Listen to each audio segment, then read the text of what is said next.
Good morning दोस्त, मैं हूँ साक्षर और आप देख रहे हैं मेरा यूट्यूब चैनल सृजन क्लासेस बाय रंजन सर।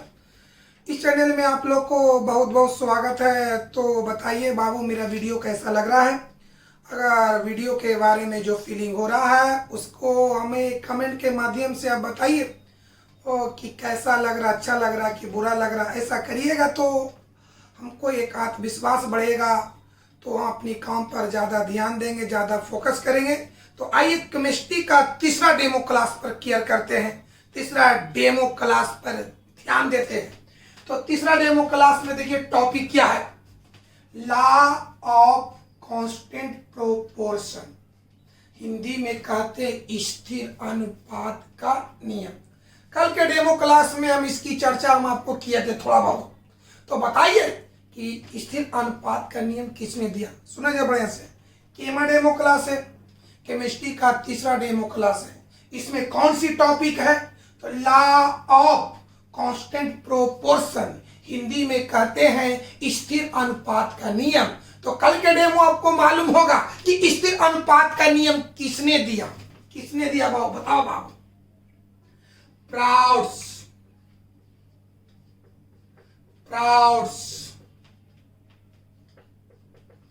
मतलब स्थिर अनुपात का नियम प्राउड्स ने दिया था। अब बताइए किसके संदर्भ में? तो याद होना चाहिए, केमिकल रिएक्शन, जिसको हिंदी में हम कहते हैं रासायनिक अभिक्रिया। बढ़िया से बताओ पहले, स्थिर अनुपात का नियम किसने दिया? तो प्राउड्स ने दिया। किसके संदर्भ में दिया? तो केमिकल रिएक्शन यानी रासायनिक अभिक्रिया के संदर्भ में दिया। कल भी हम आपको बताए थे कि प्राउड्स ने रासायनिक अभिक्रिया के संदर्भ में, रासायनिक अभिक्रिया के बारे में जो तर्क दिया, जो विचार दिया, उसी को स्थिर अनुपात का नियम कहा जाता है। स्थिर अनुपात के नियम के नाम से जाना जाता है। याद हुआ? फिर एक बार रिपीटेशन कर रहे हैं। केमिस्ट्री का केमा डेमो क्लास है, तो तीसरा डेमो क्लास है।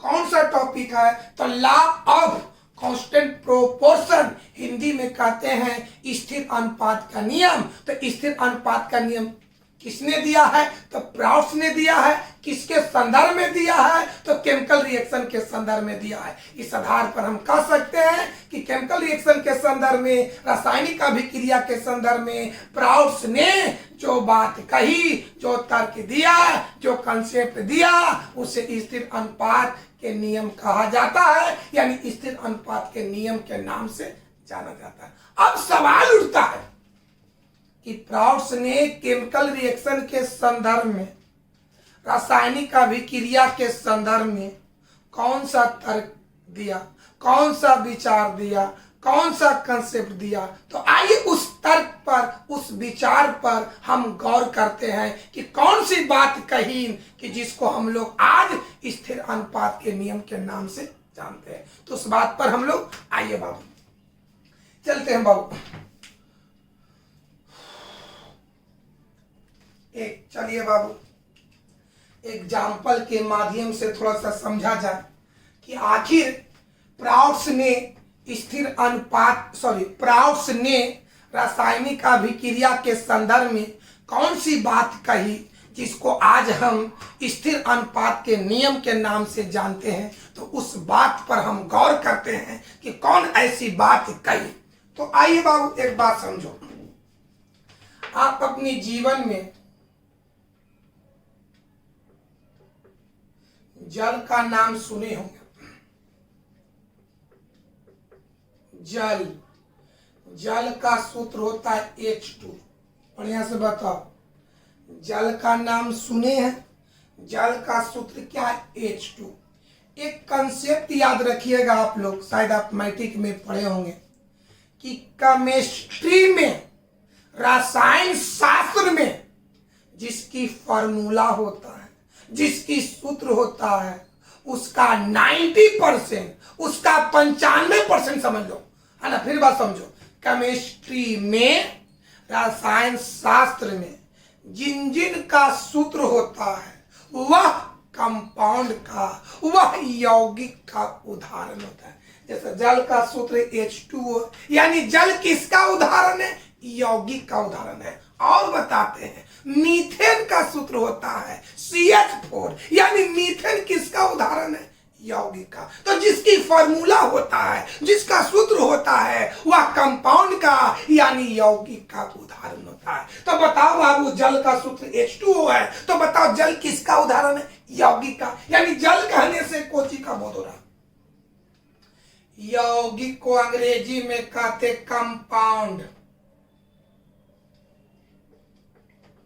कंपाउंड को हिंदी में कहेंगे यौगिक। आइए, तो यहां पर यौगिक के रूप में, कंपाउंड के रूप में कौन है बाबू? जल है। याद हो रहा है? आइए हम किस बात को आपको जानना चाहते हैं कि प्राउड्स ने केमिकल रिएक्शन के संबंध में कौन सी बात कही, उस बात को हम आपको जानना चाहते हैं कि कौन सी बात कहा। तो आइए बाबू, तो यौगिक के रूप में यौगिक को अंग्रेजी में कहते कंपाउंड, यौगिक को अंग्रेजी में कहते कंपाउंड और तत्व को अंग्रेजी में कहते एलिमेंट। तो आइए बाबू, तो यौगिक के रूप में कौन है? जल। आप ये बताइए, इस H का मतलब होता है हाइड्रोजन, H का मतलब हाइड्रोजन। अच्छा, और O का मतलब ऑक्सीजन। बताओ, हाइड्रोजन ऑक्सीजन कहने से तत्व को अंग्रेजी में कहते हैं एलिमेंट। बताओ बाबू, यौगिक के रूप में कौन है? जल। इस जल में कौन कौन सी तत्व है? तो हाइड्रोजन और ऑक्सीजन। बढ़िया से बताओ। कंपाउंड के रूप में कौन है? तो जल। हम बोलेंगे जल कहने से कोची का बोध हो रहा है? तो कंपाउंड का बोध हो रहा है, यौगिक का बोध हो रहा है। हाइड्रोजन ऑक्सीजन कहने से कोची का बोध हो रहा है? तो तत्व यानी एलिमेंट का बोध हो रहा है। तो बताओ बाबू, यहाँ कंपाउंड के रूप में किसको लिए हैं? तो जल को लिए हैं। तत्व के रूप में कौन कौन है? तो हाइड्रोजन और ऑक्सीजन। यहाँ तक कोई दिक्कत है भाई? कोई प्रॉब्लम? आगे बढ़ते दोस्त, समझ जाते हैं बढ़िया से। पहले इसको सारा चीज को मिटाते हैं, उसके बाद चर्चा हम आपको करेंगे। बउआ थोड़ी सा अपने जरा बोर्ड पर देखा जाए।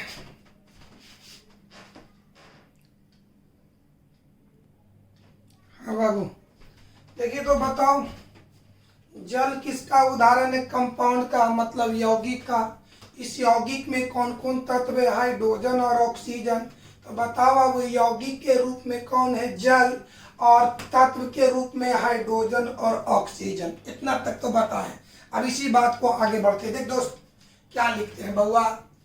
H2O में, माने जल में, जल में हाइड्रोजन। एक बात बताओ, H2O कहने से कंपाउंड का बोध हो रहा है और हाइड्रोजन कहने से एलिमेंट का बोध हो रहा है। बढ़िया से बोलो। H2O का मतलब कहने से कंपाउंड और हाइड्रोजन कहने से एलिमेंट का बोल रहा है। तो बोलो, H2O में हाइड्रोजन का भार, हाइड्रोजन का भार। तो बोलो मेरे भाई, H2O में हाइड्रोजन के गो है? दूगो है। तो क्या लिखेंगे बाबू? 2 गुने H। तो याद करे जाए, पहला डेमो बताए होंगे कि हाइड्रोजन का एटॉमिक मास, हाइड्रोजन की परमाणु द्रव्यमान 1 होता है, यानी 2 गुना 1 बराबर 2। अगर आपसे कोई पूछ दे कि जल में यानी H2O में हाइड्रोजन का भार होता तो कितना होता? 2 होता है। आपसे कोई बोले कि H2O में यानी जल में हाइड्रोजन का भार होता है तो कितना होता है?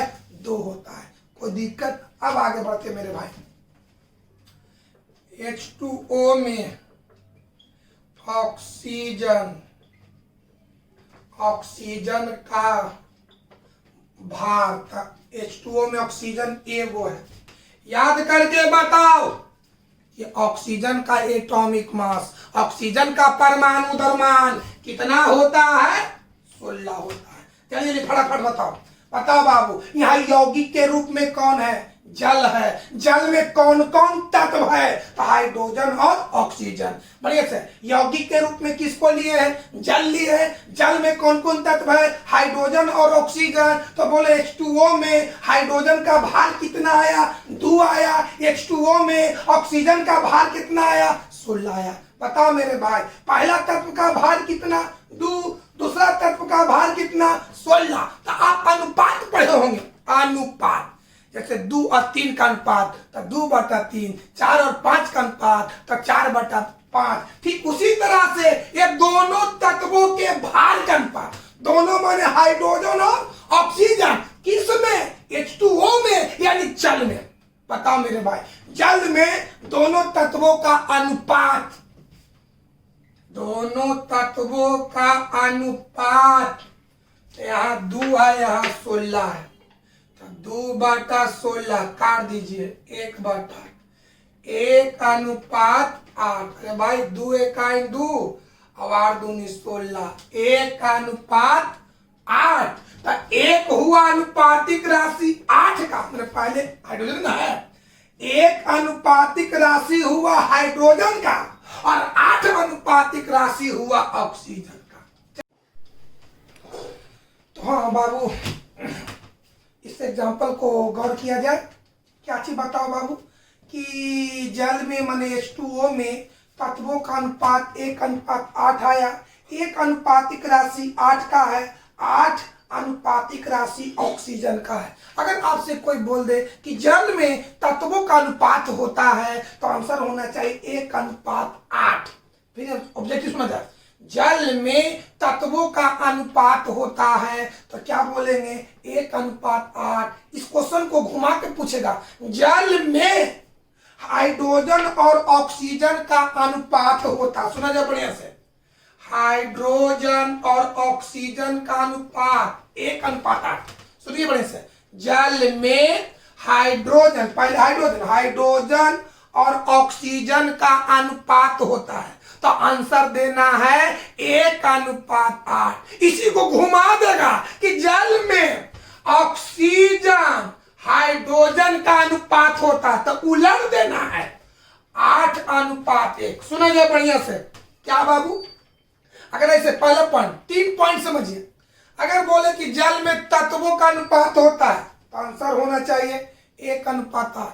अगर बोले कि जल में हाइड्रोजन और ऑक्सीजन का अनुपात होता है तो 1:8। इसी को घुमा के पूछेगा कि जल में ऑक्सीजन और हाइड्रोजन का अनुपात होता है तो 8:1। सुनिए बड़े 2 पॉइंट, जल में हाइड्रोजन और ऑक्सीजन का अनुपात होता है तो 1:8। जल में ऑक्सीजन और हाइड्रोजन का अनुपात होता है तो 8:1। कोई दिक्कत है? या पूछ दे कि जल में हाइड्रोजन का अनुपातिक राशि होता है तो 1, जल में ऑक्सीजन का अनुपातिक राशि होता है तो 8। 5 पॉइंट समझिए, उसके बाद हम लोग प्राउड्स के विचार को, प्राउड्स के कथन को, प्राउड्स के बात को सुनेंगे। पर ये सुनेंगे ऑब्जेक्टिव के लिए। अगर पूछे कि जल में तत्वों का अनुपात होता है, आंसर देना 1:8। अगर पूछे कि जल में हाइड्रोजन और ऑक्सीजन का अनुपात होता है तो आंसर होना चाहिए 1:8। अगर बोले कि जल में ऑक्सीजन और हाइड्रोजन का अनुपात होता है तो बोलेंगे 8:1। अगर बोले कि जल में हाइड्रोजन का अनुपातिक राशि होता है तो आंसर होना चाहिए 1। अगर बोले कि जल में ऑक्सीजन का अनुपातिक राशि होता है तो आंसर होना चाहिए 8। अब चलिए, तो ये सारा प्रयोग, ये सारा एक्सपेरिमेंट आपको कौन कर रहे थे? प्राउड्स। इस तरह से बताओ बाबू, जल में तत्वों का अनुपात कितना आया? 1:8 आया। तब उनके दिमाग में बात आया कि हम जल को चाहे कोई भी स्रोत से,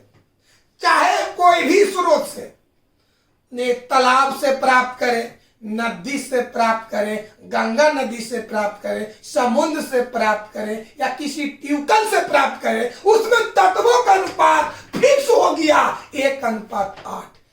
इस तरह के एक्सपेरिमेंट से प्राउड्स के दिमाग में एक बात आया कि जल को हम किसी भी मेथड से या किसी भी स्रोत से प्राप्त करें, चाहे तो नदी से प्राप्त करें, चाहे कुआं से प्राप्त करें, चाहे तो चापाकल से प्राप्त करें, चाहे तो समुद्र से प्राप्त करें, उसमें तत्वों का अनुपात यानी हाइड्रोजन और ऑक्सीजन का अनुपात हमेशा फिक्स होता है या हमेशा कांस्टेंट होता है। वह कितना के बराबर?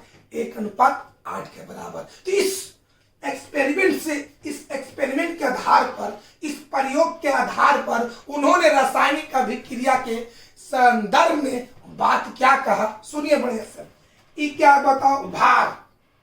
चलो क्या सुन मेरे भाई, तो अच्छा जल कहने से कोची का बोध हो? यौगिक का। हाइड्रोजन ऑक्सीजन क्या है? तब क्या आप सुनो। अब प्राउड्स ने रासायनिक अभिक्रिया के संदर्भ में क्या बात कहा, सुने जो बढ़िया से। क्या कि भार के अनुसार किसी यौगिक में, बताओ जल कहने से कोची का बोध रहा? यौगिक। भार के अनुसार किसी यौगिक में तत्वों का अनुपात हमेशा निश्चित होता है, हमेशा निश्चित होता है, चाहे उसे किसी भी विधि से क्यों ना बनाया जाए। यही विचार, यही तर्क, यही बात स्थिर अनुपात का नियम कहलाता है। क्या स्थिर अनुपात का नियम? आपसे कोई पूछेगा, एक केमिस्ट्री का फेमस चीज है, कहीं भी जाइएगा आपको पूछेगा स्थिर अनुपात का नियम क्या है। अन्ना बाबू सबसे पहले तो बताएगा, पूछेगा कि स्थिर अनुपात का नियम किसने दिया, तो आंसर होना चाहिए प्राउड्स ने दिया। क्या है बताओ? सब स्थिर अनुपात का नियम किसने दिया, तो प्राउड्स ने दिया। फिर पूछ देगा स्थिर अनुपात का नियम क्या है, स्थिर अनुपात के नियम को बताओ, तो क्या बताएंगे? सुनिए बड़े से। स्थिर अनुपात का नियम, भार के अनुसार किसी यौगिक में उपस्थित तत्वों का अनुपात हमेशा निश्चित होता है, हमेशा नियत होता है, चाहे उसे किसी भी विधि से, किसी भी स्रोत से प्राप्त क्यों न किया जाए। याद हुआ? स्थिर अनुपात का नियम याद हुआ? अगर आपसे कोई बोले कि स्थिर अनुपात का नियम बताइए, तो क्या बताएंगे? कि भार के अनुसार किसी यौगिक में उपस्थित तत्वों का अनुपात हमेशा निश्चित होता है, चाहे उसे किसी भी प्रोसेस से, किसी भी विधि से क्यों न बनाया जाए। तो बताओ मेरे भाई, एग्जाम्पल में सब देंगे और लिखेंगे कोची कि जल को किसी भी विधि से, किसी भी स्रोत से क्यों नहीं प्राप्त किया जाए, उसमें हाइड्रोजन ऑक्सीजन का अनुपात हमेशा 1:8 ही होगा, जो स्थिर अनुपात के नियम को पालन करता है।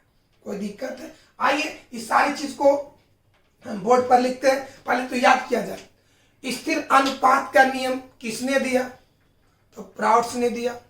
दूसरी बात बताओ कि प्राउड्स ने रासायनिक अभिक्रिया के संपर्क में, प्राउड्स ने रासायनिक अभिक्रिया के संदर्भ में जो बात कही उसको किसके नाम से जाना जाता है, तो स्थिर अनुपात के नियम के नाम से जाना जाता है।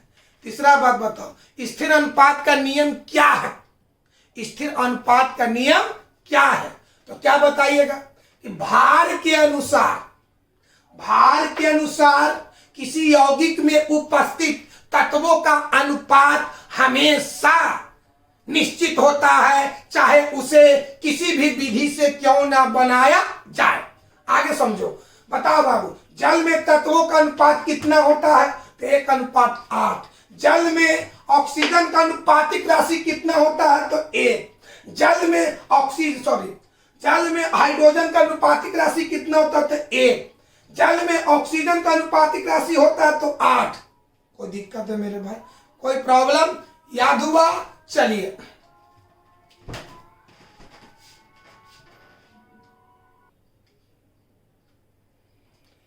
बाबू, तो जो हम आपको पढ़ाए वही चीज को हम लोग बोर्ड पर लिखे हैं।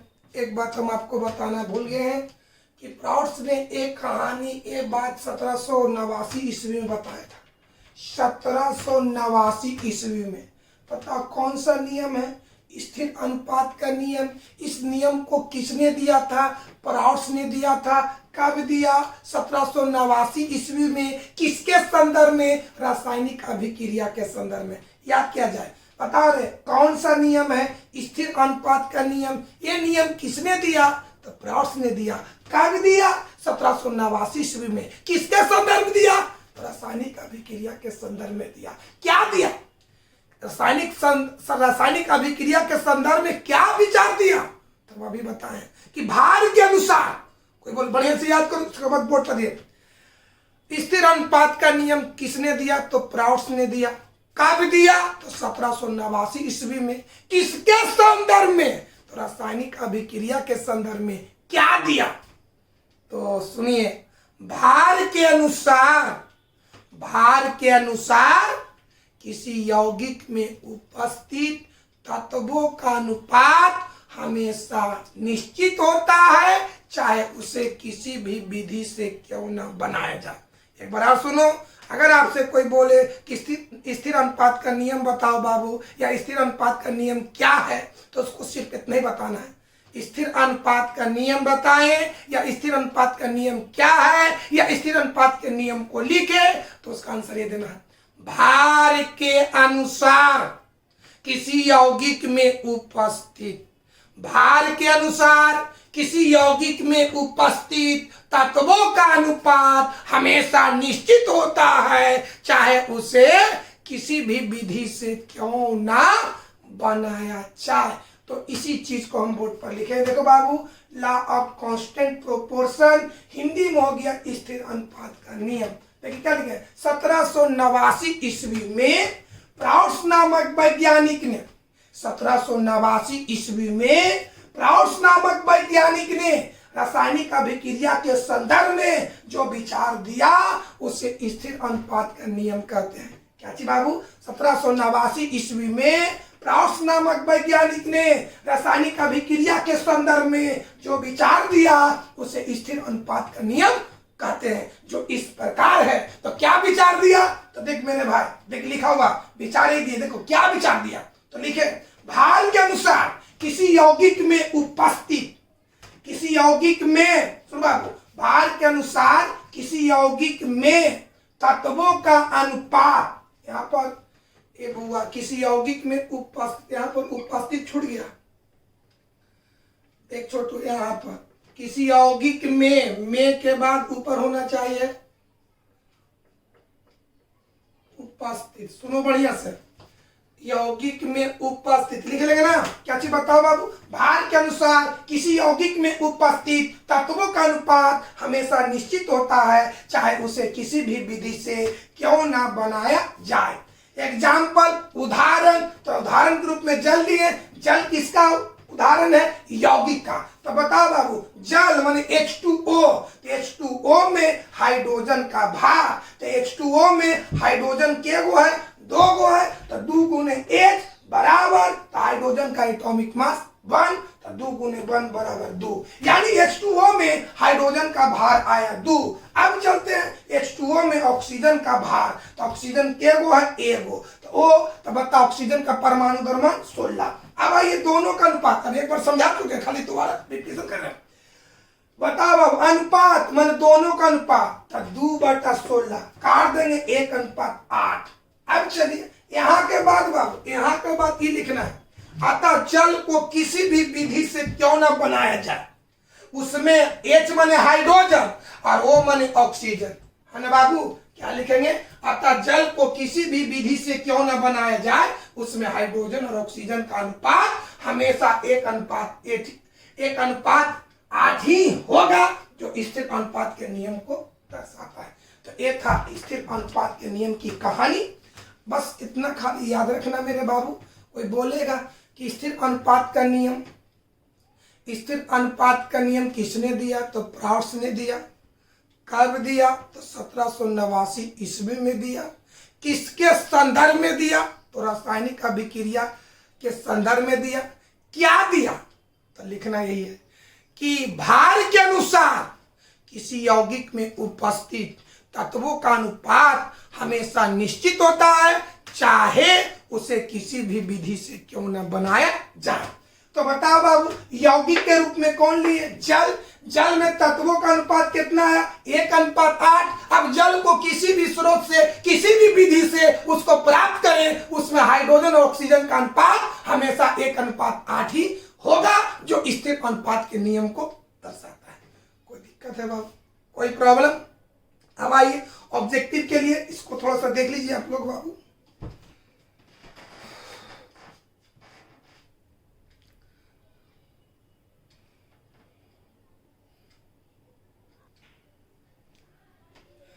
बाबू तो इस चीज बताएं, इसको नोट में याद रखेंगे, हो सकता है कभी लाइफ में ऑब्जेक्टिव में आपको पूछ दे। अगर पूछ दे कि जल में तत्वों का अनुपात होता है तो क्या आंसर होना चाहिए? 1:8। इसी को उलट के पूछेगा। H माने हाइड्रोजन, O माने ऑक्सीजन। जल में हाइड्रोजन और ऑक्सीजन का अनुपात होता है तो 1:8। अगर पूछते कि जल में, अब उलट देगा, पहले था हाइड्रोजन ऑक्सीजन, इसको उलट दिया ऑक्सीजन और हाइड्रोजन। हाइड्रोजन ऑक्सीजन बोलेगा तो 1:8, ऑक्सीजन हाइड्रोजन बोलेगा तो 8:1। तो जल में ऑक्सीजन और हाइड्रोजन का अनुपात 8:1 होता है। जल में हाइड्रोजन का अनुपातिक राशि 1 होता है, जल में ऑक्सीजन का अनुपातिक राशि 8 होता है। तो आज की क्लास को हम यहीं पर समाप्त करते हैं। आपसे रिक्वेस्ट करते हैं कि मेरा वीडियो अगर अच्छा लगता है तो ज़्यादा से ज़्यादा सब्सक्राइब करें। तो आज की क्लास को यहीं पर समाप्त करते हैं। थैंक यू दोस्तों।